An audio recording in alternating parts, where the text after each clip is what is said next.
भावना शर्मा जी बेंगलोर से। राधे राधे गुरु। राधे राधे महाराज जी। गुरुजी, कमाई का कितना हिस्सा धर्म के मार्ग पर लगाना चाहिए अपने अपने सामर्थ्य? हमारी बात समझो। अगर कोई आपको एक्सीडेंट का केस दिखाई दे रहा है, आप दौड़ पड़ो, उसे उठाओ, गाड़ी में डालो, अस्पताल ले जाओ, जितना खर्चा लगे लगाओ। कोई भूखा दिखाई दे रहा है, अपनी भोजन की थाल उसे दे दो। कोई ठंडी से कांप रहा है, अपना कपड़ा उसे दे दो। ऐसा नहीं है कि हम महीने में निकाल करके रखें। हमें जहां जरूरत पड़ी, हाँ बहुत आ रहा हो करोड़ों में तो बहुत मिशन खुले हैं। ऐसे जो धर्मार्थ मिशन है उनमें आप दे सकते हो, लेकिन गृहस्थी में जितना आ रहा है अपने परिवार का पोषण करो, भगवान की घर में सेवा विराजमान करो, अतिथि सेवा करो, भूखे टूटे के साधु संत महात्मा, बीमार पशु पक्षी कोई भी हो उसकी सेवा की भावना रखो। उसमें भी ये नहीं देखना है कि हमारा दशांश खत्म हो गया अब तो अब हम क्या खर्चा करें। नहीं, हम 2-4 दिन भले भूखे रह जाएं, लेकिन आज ये बीमार आदमी है, इसको हम दवाई दिलाते हैं, आज इसकी हम सेवा करते हैं। सेवा करने की भावना रखो, दान देने की भावना मत रखो। सेवा करने के लिए हमारे पास जो कुछ तन मन धन है, अगर जरूरत पड़ी हम दूसरों की सेवा में तन से भी लगेंगे, मन से भी लगेंगे और धन से भी लगेंगे। हमारी भावना तो ये है कि तुदीयम वस्तु गोविंदम तुभ्यमेव समर्पये। हे भगवान, आपकी दी हुई वस्तु हमारे पास है, जब जरूरत जहां जैसे पड़े हमें प्रेरित कर देना, हम सेवा कर देंगे। हम दान देने लायक नहीं है, क्योंकि दान अपनी वस्तु का दिया जाता है और वस्तु भगवान की है, तो हम क्या दान दें। भगवान की वस्तु जहां जरूरत पड़ेगी वहां लगा देंगे। वैसे शास्त्रीय नियम में बताया गया है कि 100 में 10 रुपए धर्म के लिए निकाल देने चाहिए। दशांश कहते हैं। 100 में 10 रुपए धर्म के लिए निकाल देना चाहिए कि भाई अगर हमारे पास 100 रुपए हैं तो 10 रुपए रखें, किसी धर्म कार्य में जब अवसर आएगा तो हम इसे लगा देंगे। ऐसा शास्त्रीय। पर हम कह रहे हैं कि अगर हमें जरूरत है उसको 100 रुपया की दवा दिलाने की, हमने 10 रुपया निकाल कर तो हम 90 और लगा देते हैं। भैया तुम्हारी दवा 100 की है, तुम जाओ और खाओ और स्वस्थ रहो। ऐसे भावना से करना चाहिए। अगर दान वाले सिस्टम पे तो फिर अब उसको 90 कहां से चलो जरूर, तो हम 90 का घाटा सह लेंगे, हम तुम्हें पूरे 100 दे देंगे। आज तुम्हें बीमार हो, आज तुम्हें आवश्यकता है तो हम तुम्हारी सहायता करते हैं। ऐसी भावना रखनी चाहिए। वैसे शास्त्रीय नियम दशांश निकालने का है कि 100 में 10 रुपया निकाल के रख दे। कभी तीर्थ यात्रा, कभी साधु सेवा, कभी गौ सेवा, कभी बीमार सेवा, उनमें लगा दे ऐसा। इसलिए देने की बात छोड़ो, अपने परिवार का बढ़िया पोषण करो, लड़का बच्चा को बढ़िया पढ़ाओ लिखाओ और जरूरतमंद की सेवा कर दो। कभी कोई भूखा टूटा प्यासा बीमार ऐसा जरूरतमंद दिखाई दे तो उसे अपना भी वस्त्र दे दे, कोई बात। अल्ले हम साल ओढ़े, कोई काँप रहा है तो हम तो घर में जाके दूसरी व्यवस्था कर देंगे, उसको उड़ा देते हैं। ये है सच्ची सेवा। कोई भूखा है, हम अपने हिस्से का भोजन उसको दे देते हैं, ये सच्ची सेवा है जी। आयुष जी भोपाल से। प्रियंका जी गुजरात से। राधे राधे। महाराज जी, आप दोनों का सेम प्रश्न है। आप कहना चाह रहे हैं कि आप अपने अंदर के सूक्ष्म अहंकार को कैसे पहचानें और मिटाएं? जब किसी दूसरे पे दोष दर्शन होने लगे तो समझना चाहिए हम में अहंकार बढ़ रहा है। जब हम किसी के दोष देखें तो अपने में गुणाभिमान होता है, तभी दूसरे में दोष दिखाई देते हैं। और इस अहंकार का नाश गुरुदेव के चरणों का आश्रय, संतों के पावन चरित्र पढ़ने से और भगवान नाम जप करने से ये अपने आप नष्ट हो जाएगा। गुरुदेव के चरणों का दृढ़ आश्रय हो, भक्तों के चरित्रों का गायन श्रवण हो और खूब नाम जप हो तो यह अहंकार मिटिया मेट हो जाता है। भक्त चरित्र सुनने से लगता है मेरे में क्या भक्ति है, इनमें जो महान भक्ति रही, ये जो भजन किए उसमें मेरा भजन कितना, तो अहंकार नष्ट होता है। जब गुरुदेव के चरणों का आश्रय लेते हैं तो ये होता है कि मेरे से जो साधना बन रही हो तो गुरु कृपा से बन रही है, और नाम जप करने से हृदय पवित्र होता है। तीनों से अहंकार नष्ट हो जाता है। गुरु चरणों का आश्रय, भक्त के पावन चरित्रों का पठन श्रवण और गुरु चरणों का आश्रय से बहुत जल्दी लाभ मिलता है। जो गुरु चरणों के आश्रय में नहीं है तो अहंकार तो पोसता ही रहता है, फिर वो बढ़ता रहता है। और नाम जप बहुत जल्दी हृदय को पवित्र करता है। 3 साधन है अहंकार नष्ट करने के लिए।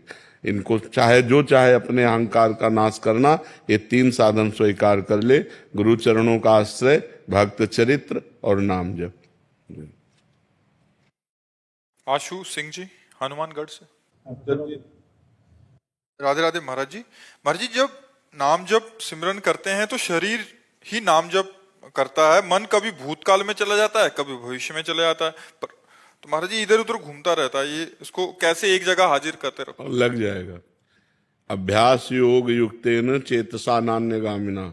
अभ्यास बनाओ, जहां जहां मन भाग के जाए उसे नाम जप में लगाओ, बार बार लगाओ।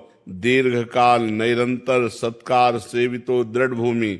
दीर्घ काल तक यदि ऐसा अभ्यास करोगे आदर पूर्वक तो दृढ़ हो जाएगा, मन लगने लगेगा। आप चिंता मत करो, ना मन लगने पर भी जो जबान से नाम लिया जाता है वही निष्पाप कर देता है। ये आप जी ने जो कहा था ना लिख कर नाम जो करो, हाँ। उससे फर्क पड़ने लगा है। हाँ, धीरे धीरे आ जाएगा, धीरे धीरे आ जाएगा। अभ्यास योग युक्तेन चेतसा नान्यगामिना। अभ्यास करते करते मन फिर स्वयं पकड़ लेता है भजन को। अब जैसे आप बिल्कुल ये नहीं कह सकते कि मन नहीं पकड़ा, कुछ मिनट तो पकड़ लिया है ना। अब अगर ना करो तो मन को बेचैनी होगी।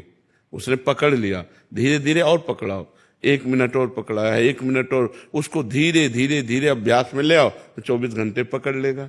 उसको अभ्यास में लाने की जरूरत है। नीरज गोयनका जी। राधे राधे श्री हरिवंश। राधे राधे महाराज जी। महाराज जी, मेरी रुचि श्री कृष्ण नाम में ज्यादा है, लेकिन मैं कोशिश कर रहा हूँ एक नाम पर मन नहीं टिका पा रहा। कभी कृष्ण नाम जपता हूँ, कभी गोविंद, कभी नारायण, कभी राधा कृष्ण, कभी राधा गोविंद। महाराज जी, मन भटकता रहता है, कोई एक नाम में कोई टिक बात जाए नहीं, तो कोई अच्छा है बात नहीं, बहुत अच्छी दवा है। हमें इसे पहले संसार के चिंतन से हटाना। खास बात पकड़ो, हमारा मन कह रहा गोविंद गोविंद गोविंद, कृष्ण कृष्ण कृष्ण, राधा राधा राधा, तो हमें संसार का चिंतन छुटाना खास बात है। आगे चल के हम एकाग्र हो जाएंगे, आगे चल करके कोई एक नाम अपने आप अधिकार प्राप्त कर लेगा। लेकिन अभी ऐसे जपो जैसे जप रहे हो। जब जहां मन लगे, जब मन कहे राम राम तो राम राम कहो, मन कहे कृष्ण कृष्ण कृष्ण कृष्ण कहो। पहले संसार का चिंतन छूटे, फिर वो बात एक आ जाती है एकाग्रता की प्रियता की एक नाम प्रिय हो गया, फिर उसी में हमारा मन लग गया। अभी तो ऐसे ही चलो जैसे चल रहे हो, खूब संसार का चिंतन छूटे, नाम भगवान का चले, ऐसा प्रयास करते रहो। महाराज जी, आप तो राधा जी की सहचरी हैं, आपको राधा जी का प्रिय नाम पता है, तो मुझे बताइए ताकि मैं एक निष्ठा से जप। गोविंद नाम, ठीक है। हाँ, स्वयं श्री जी जपते तो ऐसे आमे नित्य प्रणयनि विदग्धे रसनि दो लालजू जपते हैं तो श्यामेति सुंदर वरेति मनोहरेति कंदर्प कोटि ललितेति सुनागरेति। तुम कृष्ण कहो, गोविंद कहो, लाडली जी को बहुत अच्छा लगेगा। ठीक है, आप खूब नाम जप करें। जगजीत सिंह जी हनुमानगढ़ से। राधे राधे महाराज जी। महाराज जी, वैराग्य क्या है? दुनियादारी से दूर होना या स्वयं से अंतर्गत प्रेम प्रसार होना? त्याग, वैराग्य, उपरति, ये 3 शब्द शास्त्रों में आते हैं। त्याग कहते हैं भोगों की इच्छा भोगने की है, पर शास्त्र विरुद्ध है, हम नहीं भोगेंगे। हमें भगवत प्राप्ति करनी है, भोगों की भोगने की इच्छा है पर हम भोगेंगे नहीं, उसे कहते हैं त्याग। और भोग सामग्री पास है पर भोगने की इच्छा नहीं है, उसे कहते हैं वैराग्य। और भोग सामग्री है ऐसा बोध भी नहीं रह गया है, उसे कहते हैं उपरति।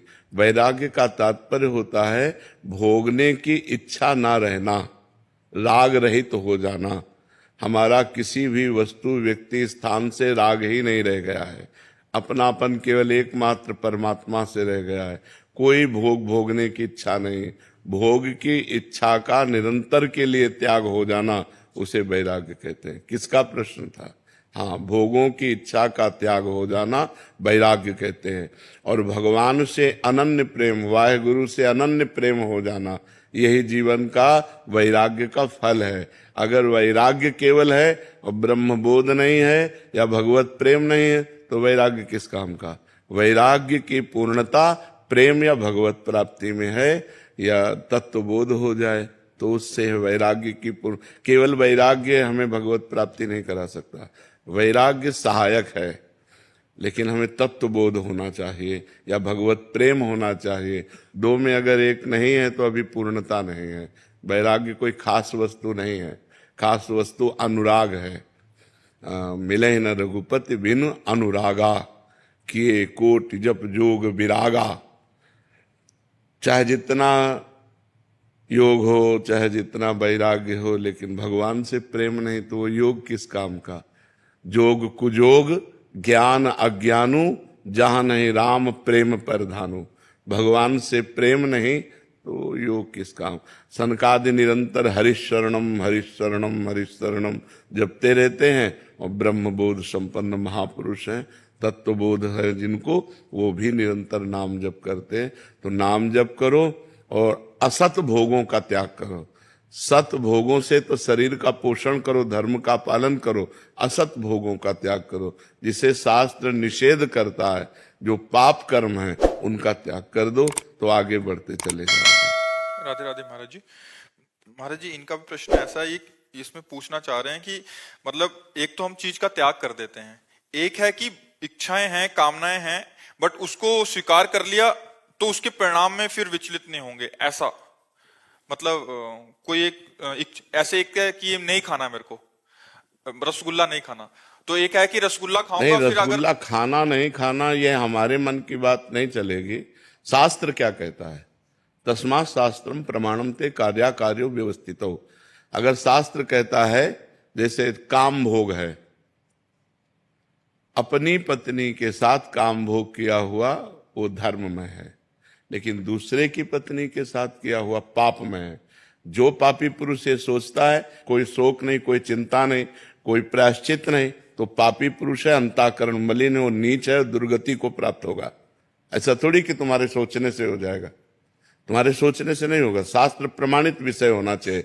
ये नहीं कि एक है कि विषयों की लालसा है और उसको दबा रहा है, और एक है कि विषयों की लालसा है वो भोग रहा है, कोई प्रायश्चित नहीं, कोई पश्चाताप नहीं, तो घोर पापी पुरुष का लक्षण है। ये तो घोर पापी पुरुष का लक्षण है, ये कोई पुण्यात्मा या सतमार्ग वाले का लक्षण थोड़ी। सतमार्ग वाले से तो जरा सा धर्म विरुद्ध होगा तो हृदय जलने लगेगा, त्राहिमाम बोलेगा, वो पश्चाताप करेगा, अनुष्ठान करेगा जिससे उसका पाप नष्ट हो। ये तो जैसे आतंक है कि हजारों को मार दिया, उनको कोई पश्चाताप नहीं और जाके पार्टी मनाते हैं। ऐसे विषयी भोगी पापी पुरुष हैं, गलत आचरण करते हैं और खूब खुशी होते हैं कि आज तो हमने ऐसा किया। ये पापी पुरुष का लक्षण है, ये पुण्यात्मा महात्मा या सतमार्ग का लक्षण नहीं। सतमार्ग वाला है कि जो धर्म विरुद्ध आचरण भूल न दे कुमारग पाऊं, भूल करके भी हम असत आचरण नहीं करेंगे। अगर असत आचरण बन गया तो भारी जलन, भारी पश्चाताप और उपाय पूछेंगे कि उस पाप का प्रायश्चित क्या होना चाहिए जो हमसे हो गया। यह है सतमार्ग में चलने वालों का, ऐसा नहीं है तो पापी पुरुष का लक्षण है। क्यों मनमानी आचरण करके फिर तो क्या कि गोली मार रहे हैं, लूट रहे हैं, व्यभिचार कर रहे हैं, मौज से शराब पी रहे हैं, मस्ती से घूम रहे हैं, उनको कोई प्रायश्चित है क्या? ये तो पापी पुरुष का लक्षण है। ऐसी गंदी बात मन में मत लो। अभी नए बच्चे हो, फिर गंदे आचरणों में बहते चले जाओगे। हरिपद दास जी बरसाना से। महाराज जी राधे राधे, श्री हरिवंश। महाराज जी, आप कह रहे हैं कि एकांतिक वार्तालाप में एक बार आपके प्रकट शरीर का नाम तो जानते हैं और आंतरिक शरीर का नाम भी जानने को मिला। महाराज जी, हम जानना चाहते हैं कि उस स्वरूप का परिधान एवं परिचर्या क्या है महाराज? कितने रुपया बैंक में जमा है, कितने जेब में है, ये पोस्टर लगाया जाता है क्या? ये पोस्टर लगाया जाता है क्या? आपका स्वरूप क्या है, उसकी पहनावा क्या है, आपकी सेवा क्या है, ये हमारा पर्सनल विषय है। आप अपनी स्थिति की बात करो कि आपकी साधना में क्या विक्षेप हो, उसका उत्तर लीजिए। ये कोई प्रचार प्रसार का विषय है क्या? पोस्टर लगाने का विषय क्या? साधना को, दिनचर्या को, उपासना को, उपास्य को गुप्त रखा जाता है। ये कोई एकांतिक में वर्णन करने वाली बातें है क्या? आप अपनी साधना में बताइए कि आप कहाँ पहुंच रहे हैं, जहां पहुंचने में विक्षेप हो उसका उत्तर लीजिए। ये ऐसी बातें नहीं की जाती है। ये अपनी गुप्त, आदमी साधारण धन को नहीं बता सकता कि हमारा बैंक बैलेंस कितना, हमारी जेब में कितना, हमारे घर में कितना सोना रखा है, कितना। फिर ये परमार्थ की बात कैसे हो? वो तो गुप्त रखी जाती है, ये कभी वर्णन थोड़ी की जाती है। जो कर दे तो खत्म, ये भी बात है। अगर भावावेश में आके अपनी प्रधानता रखने के लिए कर दे तो वहीं से स्टॉप हो जाएगा। प्रिया प्रीतम के प्रेम रस की बातें यदि रख सको तो अपने मन में गुप्त रखो। इसे कभी वो तो महाराज जी ने प्रश्न किया तो नहीं, तुम प्रिया प्रीतम की बात ही नहीं करते। पूरे एकांतिक में सुनना गौर से सुनना, भगवान शब्द का प्रयोग करते हैं, कभी प्रियाजू, प्रियलालजू और अपनी प्यार, ये हमारा गुप्त विषय है। हाँ, कोई पर्सनल ऐसा आया, ऐसा कोई प्रश्न किया, जैसे महाराज जी बरसाना से आए तो प्रेम रस धाम से आए, तो चलो थोड़ी चर्चा हो गई। अपने स्वरूप के वर्णन की ये सब बातें थोड़ी स्वरूप का थोड़ी वर्णन हो सकता है वो तो स्वाद का विषय है। रसगुल्ला आपको खवाया, कैसा लगा? बोले मीठा। कैसा मीठा लगा? बोले बहुत मीठा। नहीं, कैसा बहुत मीठा? बोले खा के देख लो। तो तुम भी उसी मार्ग में चल रहे हो, तो आओ उसी रंग में आओ, खुद अनुभव गम में भजे जय संता, वो अनुभव गम में विषय उसको थोड़े से। अभिषेक नागर जी, मध्य प्रदेश से। राधे राधे। राधे राधे महाराज जी। महाराज जी, जोई जोई सगुन जानकी ही होई, असगुन भयु रावण ही सोई। महाराज जी, आप कह रहे हैं कि लंका में माता सीता जी को अनुभव हो रहा था, मतलब सगुन, और इनको असगुन हो रहा था। महाराज जी कह रहे हैं कि ये असगुन और सगुन अपनी अंतर चेतना का, भावनात्मक या पवित्रता की या धर्मनिष्ठा का, या बाहरी, जैसे कोई बिल्ली रास्ता काट गई या छींक आ गई, इससे अपशगुन। इन सबसे बिल्ली रास्ता काट जाए चाहे बिलाउटा रास्ता काट जाए, इससे कोई फर्क नहीं पड़ता। वहां एक भागवतिक संकेत है कि जब स्त्री शरीर का बाम अंग फड़कने लगता है तो कुछ शुभ होने वाला है, और जब पुरुष का बाम अंग फड़कता है तो कुछ अशुभ होने वाला है, ऐसा संकेत होते हैं। तो बाम अंग फड़कने लगे जानकी जी के, तो उनको शुभ शकुन होने लगा कि, और रावण के अशकुन होने लगा। जब बाम अंग उनके फड़कने लगे तो उसको अपशकुन होने लगे कि कुछ अब गलत होने वाला है। तो वहां संकेत मात्र केवल उसके लिए। बिल्ली में भगवान देखो कभी अपशकुन नहीं होगा, भगवान तो बिल्ली में भी विराजमान है। राधा राधा कहो, कोई बाधा नहीं। जब घर से निकलो तो राधा राधा राधा राधा राधा, जहां तुम्हें ऐसा लगे किसी ने छींक दिया, किसी ने अपशकुन कर दिया, किसी ने, तो वहां राधा राधा राधा बोलो। गांव में बहुत सी ऐसी प्रणालियां हैं, ये कोई शास्त्रीय नहीं है। शास्त्रीय ग्रह नक्षत्र हैं जो प्रतिकूल होने पर दंड देते हैं और अनुकूल होने पर सुख सुविधा देते हैं। तो समस्त ग्रहों की शांति के लिए भगवान का भजन करें, वो सर्वलोक महेश्वर हैं, उनके भजन करने से कोई ग्रह नक्षत्र प्रतिकूल होने पर भी प्रतिकूल फल नहीं देता, और भगवान से विमुख है तो अनुकूल होने पर भी अनुकूल फल नहीं देता। जो भगवान शंकर सहस विष्णु अज तो ही, सकहि न राखि राम कर द्रोही। तो हमें विचार करना चाहिए, और ये छींक और ये सब इन बातों पर ध्यान नहीं देना चाहिए कि बिल्ली रास्ता काट गई। बिल्ली में भी भगवान है, भगवान रास्ता काट गए, क्या फर्क पड़ता है? कुछ नहीं होता। नाम चल रहा है ना, सब मंगल होगा, और नाम नहीं चल रहा चाहे जितने शकुन हो, अमंगल ही है। का हनुमंत विपत्ति प्रभु सोई, जब तो सुमिरन। बस खास बात यही पकड़ो, बिल्ली काटना विपत्ति नहीं है, भजन छूट जाना विपत्ति है। कहे हनुमंत विपत्ति प्रभु सोई, जब तो सुमिरन भजन न होई। शास्त्रीय वार्ता को स्वीकार करना चाहिए। ग्रामीण वार्ता तो बहुत ही विचित्र, बहुत ही। खाली बाल्टी देख लिए, अब वो पानी लेने जा रहा कुआं में, हम घर से निकले, इसने खाली बाल्टी दिखा दिया, अब शकुन हो गया। अब गाली और लाज, अब शकुन बाद में होता, लाज जूता उसी समय शुरू हो गया। गाँव की बातें तो ग्रामीण बहुत ही विचित्र बातें। गाँव की बातों में तो शास्त्रीय बात माननी चाहिए। राधा केसरी जी, बरेली से। राधे राधे महाराज जी। गुरुदेव भगवान, हम रोज नियम से एकांतिक वार्तालाप सुनते हैं, तो देखता हूं कि आपको बहुत प्यार करने वाले प्रिय भक्त हैं, उनके प्यार के आगे मेरा प्यार तो कुछ भी नहीं है, और अपने आप को बहुत छोटा महसूस करता हूं। गुरुदेव भगवान, इन सब भक्तों को देखकर हृदय में बहुत जलन सी होती है, ये जलन कैसे खत्म होगी महाराज जी?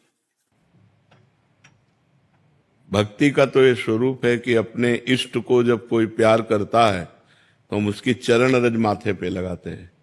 हमें ईर्ष्या नहीं होती, हमें जलन नहीं होता।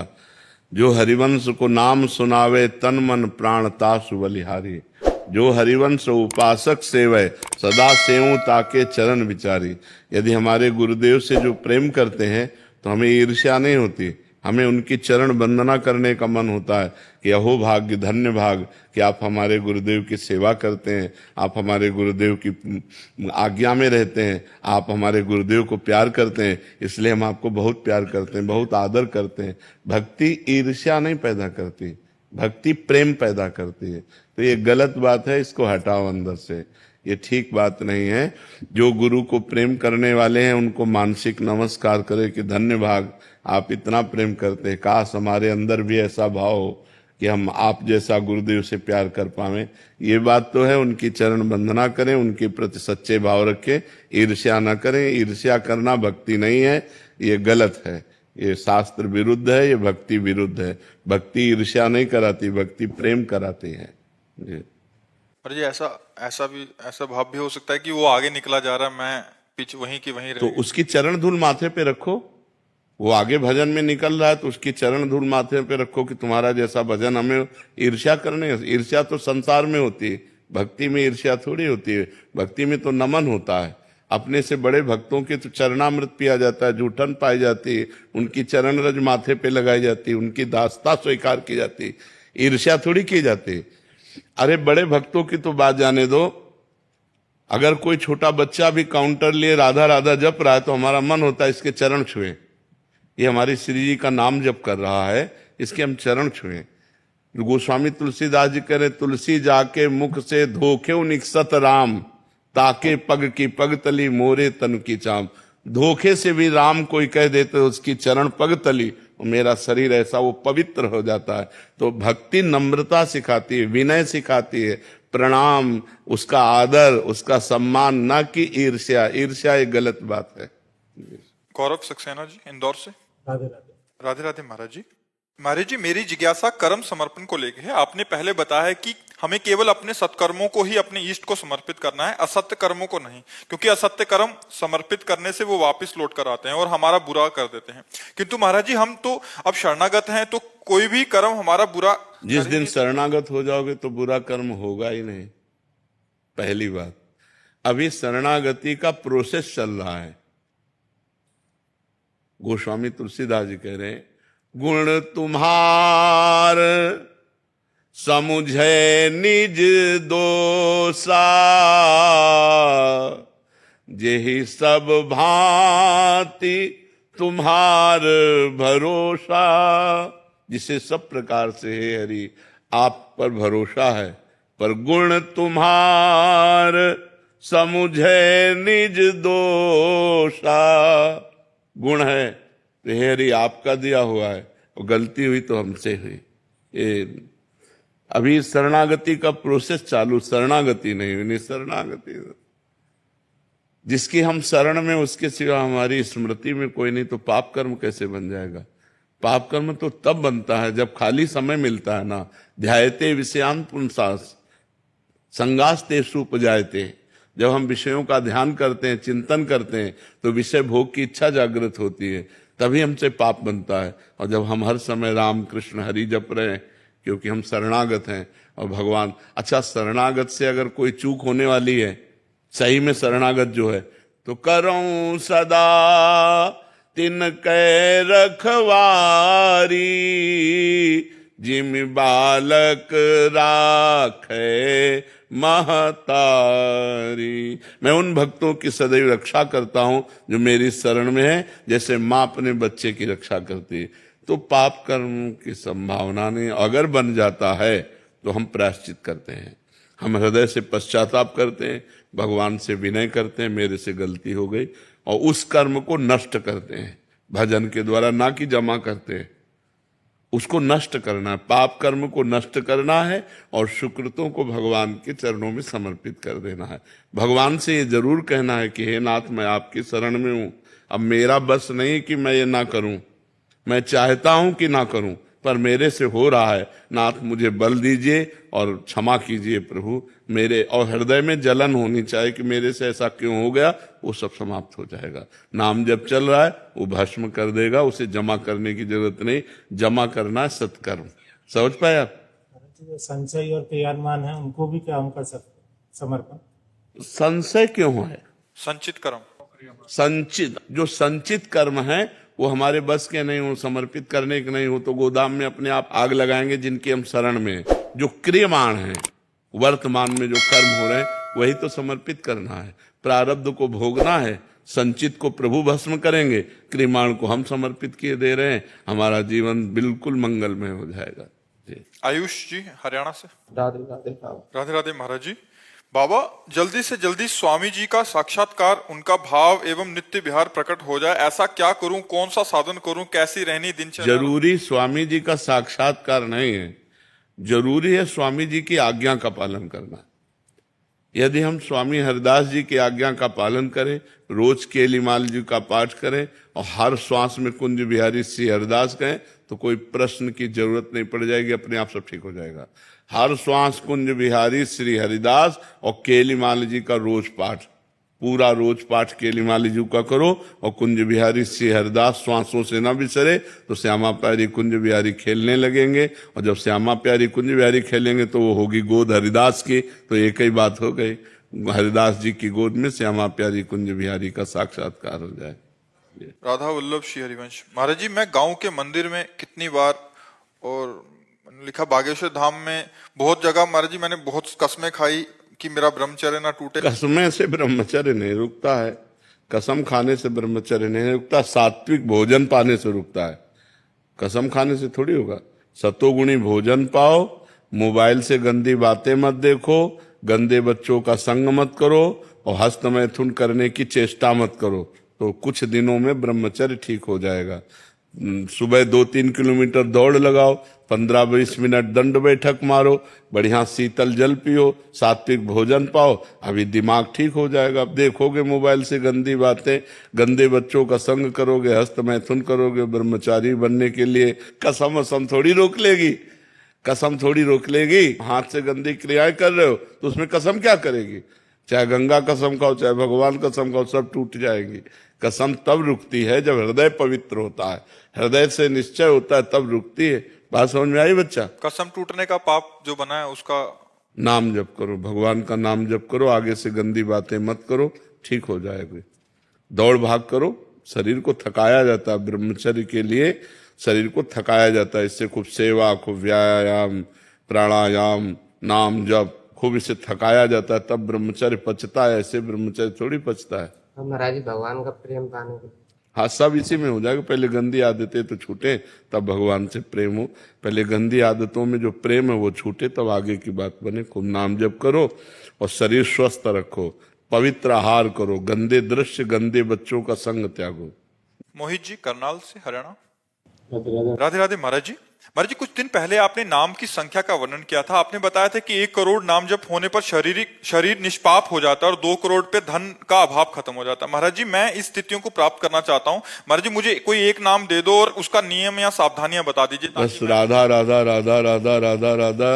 अपवित्र पवित्रो वा सर्वावस्थांगतो पिया स्मृत पुंडरीकाक्षम सवायाभ्यंतरा शुचि। जो नाम जप करता है तो बाहर और भीतर से पवित्र हो जाता है। चाहे शौच में बैठे हो, चाहे पवित्र हो, किसी भी स्थिति में निरंतर नाम जप करो। आप बस काउंटर का प्रयोग लेटरिंग में बैठ के मत करना। हाँ, बकाया हर समय गिनती करो, बहुत सुंदर देख लेना, खुद निहाल हो जाओगे। नहीं महाराज जी, अभी तक जपता था तो कई बार ना काम और क्रोध गिरा देता है महाराज जी, क्रोध अधिक। कुछ भी गिरा दे, फिर खड़े हो, फिर चलो, राधा राधा राधा, बहादुर की तरह चलो। ठोकर लग जाए, गिर जाने पर हमें रास्ता नहीं रुकना। ऐसे ही काम क्रोध आदि यदि हमें गिरा देते हैं तो हमें रुकना नहीं, फिर खड़े हुए, फिर चले, राधा राधा राधा राधा, फिर गिर गए, फिर राधा राधा राधा राधा। एक दिन गिरना बंद हो जाएगा और हम क्रॉस कर जाएंगे। चलते रहो, चलते रहो, बस खान पान गलत ना होने पावे। अगर खान पान गलत करोगे तो बुद्धि भ्रष्ट हो जाएगी। फिर अब जैसे मान लो मदिरा पी लिया, मांस खा लिया, इधर गंदे भोजन पा लिए, तो ये फिर हाँ, कोई गंदा आचरण मत करो, गंदा भोजन मत करो, निकल जाओगे। खूब नाम जप करो, संख्या पूर्वक कि इतने आज जप किए और बढ़ाया, इतने आज किए, इतने आज किए, उससे मन लगता है। अनिकेत सिंह जी मुंबई से। राधे राधे। राधे राधे महाराज जी। महाराज जी, इनका जैसे आप कहते हैं कि संसार दुखालय में कोई भी किसी का साथ नहीं था, ये कह रहे हैं कि मैं किसी की भी मदद करता हूं तो मदद लेने के बाद वो इंसान मतलब बदल सा जाता है, फिर उसका भाव अलग से दिखते हैं। महाराज जी, ऐसे में मदद करूं आगे या किसी की यहाँ मदद करना? देखो, मदद करो इंसान से बदले में कुछ चाहो मत, भगवान से चाहो। इनको तुमने 500 रुपया दिया, उसका हिसाब मालिक देगा, इनसे नहीं लेना। इनसे इच्छा मत करो कि लौट कर आपको थैंक यू बोले, नहीं, ऐसा नहीं। विपरीत हो जाते हैं। हाँ, हो जाने दो ना, हमें उससे कोई लेना देना नहीं। हमने परोपकार किया, इसका फल भगवान मुझे देंगे, इंसान क्या देगा? उसको तो आपने स्वयं दिया है, वो उससे लौट कर आप क्या चाहते हो? नहीं, यही हमारी कमजोरी है अध्यात्म में, यही हमारी कमी है कि हम दूसरों को जब सुख देते हैं, जैसे वस्त्र, भोजन, रुपया, पैसा, सहयोग जो भी देते हैं, उसके बाद में हम चाहते हैं कि वो हमसे नम्र रहे, वो हमसे कृतज्ञ रहे, वो हमें प्यार करे, वो हमारा सम्मान करे। लेकिन नहीं करेगा, क्योंकि वो माया के द्वारा प्रेरित है, वो नहीं करेगा। ज्यादा आप उपकार करोगे तो आपको बुद्धिहीन समझेगा, लेकिन आपको अपनी स्थिति में रहना है कि इस व्यक्ति के आचरण से या इस व्यक्ति के व्यवहार से मुझे दुखी नहीं होना, क्योंकि मैंने जो उपकार किया, परमात्मा उसका मुझे हिसाब देगा। मुझे ये क्या देगा हिसाब? तो परोपकार का हिसाब परमात्मा देता है, तो हमें परमात्मा से लेना है या व्यक्ति से लेना है? अगर व्यक्ति को आपने पानी पिलाया और हाथ जोड़कर बोल दिया धन्यवाद आपने पानी पिलाया, तो हो गया आपका पानी पिलाने का हिसाब। और अगर वो चला गया तो पानी पिलाने का हिसाब ठाकुर जी देंगे, जब भगवान देंगे तो बहुत ज्यादा देंगे। तो हमको व्यक्ति से धन्यवाद लेने से क्या मतलब है? हम तो मनाएंगे कि वो हमें धन्यवाद न दे, वो चुपचाप चला जाए, हम प्रभु से लेंगे, तो आपको प्रसन्नता रहेगी। जब आप किसी का परोपकार करें और वो आपको प्रतिकूलता दे, आपका अपमान करे, तो आपका परोपकार सरकारी बैंक में जमा हो गया। अब उससे जो लाभ मिलेगा वो बेचारा व्यक्ति क्या दे सकता था आपको? समझ रहे ना? तो वैसे भी देहाती भाषा में कहते हैं नेकी कर दरिया में डाल, कहते नहीं कि अच्छाई करो और दरिया में बहा दिया, मतलब उसकी याद भी मत करो कि मैंने इसके साथ नेकी की थी, तभी वो नेकी फलीभूत होती है। और हम लोग थोड़ा मनुष्य स्वभाव होने के कारण ये चाहते हैं कि यार थोड़ा सम्मान देता है यार, और ऐसा पक्का है तुम्ही को नहीं, कोई भी करे उसको झटका लगता है, उसको झटका लगता है। लेकिन परमार्थ क्या कहता है? तेरे से थोड़ी लेना है, मुझे तो मालिक से हिसाब लेना है, नेकी कर दरिया में डाल। हेमंत सिंह जी जयपुर से। राधा राधे राधे महाराज जी, गुरुदेव प्रणाम। महाराज जी, मन में हमेशा ये प्रश्न रहता है कि मेरी उम्र में, मतलब 22-23 साल की उम्र में, क्या युवकों को पूजा पाठ, माला जप को अधिक महत्व देना चाहिए? बहुत बहुत, क्योंकि अगर इस अवस्था में नहीं किया ना तो किसी अवस्था में नहीं कर सकते। जैसे अब हम हैं, आप हमें पिस्तौल दीजिए और कह दीजिए चलाइए, तो हम नहीं चला पाएंगे, क्योंकि हमने कभी अभ्यास ही नहीं किया। समझ रहे ना? तो एक साधारण यंत्र है, वो अभ्यास ना करे तो नहीं चल सकता। अब हमें पता ही नहीं कि कहाँ से चलता है, कैसे चलता है, क्या है। तो आपने जीवन में कभी पूजा नहीं किया, कभी भजन नहीं किया, कभी भगवान से चित्त नहीं जोड़ा, तो आप बुढ़ापे पे थोड़ी जुड़ सकते हैं, क्योंकि अभ्यास नहीं किया ना। तो गंदी बातों का अभ्यास इस अवस्था में ज्यादा होता है। तो हमें चाहिए कि अपनी गंदी बातों को रोककर अच्छी बातों का अभ्यास करें, सद्गुण लाएं। भगवान की पूजा भजन में जब हम चित्त जोड़ेंगे तो हमारे अंदर अच्छाइयाँ आएंगी और बुराइयों का नाश होगा।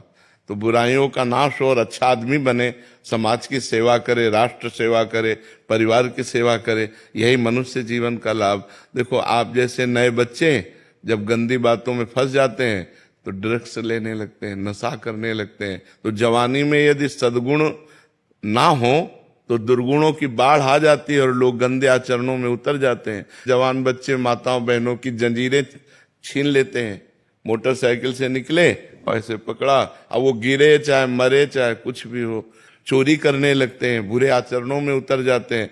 और अगर आप सच्चे अच्छे बच्चे बनेंगे तो आप जैसे बच्चे समाज का उद्धार कर देंगे।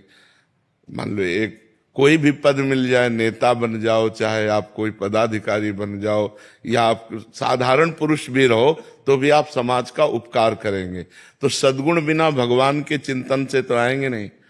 देखो, आप जब पूजा करोगे, भजन करोगे और आपको कोई शराब दे, कहोगे यार नहीं, मैं पूजा भजन करने वाला हूं, मैं ये सब लेने वाला नहीं हूं। अपने आप आपका मन कहेगा नहीं यार मैं नहीं। और अगर आप पूजा भजन नहीं करते तो आपके अंदर उद्दंडता रहेगी, फिर पार्टी ज्वाइन होगा, शराब, मांस, व्यभिचार, ये गंदी बातें रहेंगी। तो हमें लगता है बाल्यावस्था से अच्छे गुणों की तरफ चलना चाहिए, बुराइयों का त्याग करना चाहिए। पूजा भजन का मतलब बाबा जी बन जाना नहीं है। पूजा भजन का मतलब है अच्छे सद्गुण धारण करना, अच्छे सद्गुण धारण। आप ऐसे ही रहो, लेकिन साधुओं के वचन सुनो, सत्संग सुनो, अंदर ही अंदर नाम जप करो, माता पिता के चरण छुओ, उनकी सेवा करो, परोपकार करो, एक अच्छे आदमी बन गए आप। बन गए कि नहीं? हाँ, हम ये कहते हैं, मान लो जैसे समाज में तुम्हें चंदन तिलक लगाने में, कंठी बांधने में लगे कि लोग कहेंगे दिखावा करता है, मत करो। अच्छे अंदर सद्गुण धारण करो। अंदर वाली बात आपकी मजबूत होनी चाहिए। अंदर आप राधा राधा जप रहे, कौन जानता है नहीं? तो अंदर नाम जप करो और अंदर सद्गुणों को बढ़ाओ, बुराइयों का त्याग करो, अच्छे आदमी बनो। यही मनुष्य जीवन का लक्ष्य है जी। स्वामी राम राज्यम जी बरसाना से। जी राधे राधे महाराज जी। महाराज जी, श्रीमद भागवत जी के गोपी गीत इस बात का संकेत है कि गोपियों को भगवान श्री कृष्ण के ईश्वर तत्व का भान था। और श्लोक संख्या इसमें एक लिखा है कि वो कह रहे हैं कि तुम समस्त शरीरधारियों के हृदय में अंतर्यामी रूप से रहने वाले साक्षी हो। वह कह रहे हैं ना कि आप केवल यशोदानंदन नहीं हो, अखिल अखिल देहधारियों के अंतर में विराजमान परमात्मा हो। न खलु गोपिका नंदनो भवा अखिल देहिना मंत्रात्म दृक् विखन सार्थितो विश्व गुप्तये सख उदयवान सात्वताम कुले। आप सात्वत कुल में जो उत्पन्न हुए हो, विश्व में तत्व रूप से गुप्त हो, यशोदानंदन ही केवल नहीं हो, अखिल देहधारियों के अंतरात्मा हो जी। तुम ब्रह्मा जी की प्रार्थना से विश्व की रक्षा करने हेतु यदुवंश में पैदा हुए हो। महाराज जी, फिर गोपियों को भगवान श्री कृष्ण से विरह का अनुभव क्यों हुआ? प्रेम। तत्व ज्ञान अलग चीज है। तत्वबोध होते हुए भी प्रेमी तत्व रूप में नहीं प्राप्त करना चाहता। प्रेमी प्रगट रूप में भगवान को प्राप्त करना चाहता है। वो कह रहे मैं जानती हूं, मुझे ये बोध है कि आप सर्वत्र व्याप्त हैं, लेकिन सर्वत्र व्याप्त से मुझे संतोष नहीं है। रुदु सुस्वरम राजन कृष्ण दर्शन लालसा, तो तासा महावीरभूत छौरी। उसी समय उन्हीं के बीच में भगवान प्रकट हुए। पीताम्बर धरा स्वर्गवी साक्षात मनमथ मनमथा। वो तत्व रूप से नहीं प्रकट हुए, वो श्री कृष्ण रूप से प्रकट हुए। उनका तत्व प्रेम नहीं है। तत्व समझाने गए उद्धव, तो कहते हम जानते हैं, लेकिन हमारा प्रेम जो श्री कृष्ण रूप से है, जित देखूं तित श्याममयी। तुम जो तत्व ज्ञान समझाने आए हो आत्म तत्व का, उद्धव मन न भये 10-20 एक हो तो सो गयो श्याम पे। तो आत्म तत्व किसका समझा रहे? उन्हीं का समझा रहे। श्याम सुंदर की तो आत्म स्वरूप है, लेकिन प्रेमी तत्व रूप में नहीं, प्रेमी साक्षात रूप में प्राप्त करना चाहता है। यही प्रेम का स्वरूप है। तत्व का साक्षात्कार सर्वत्र व्याप्त तत्व है। ये ज्ञान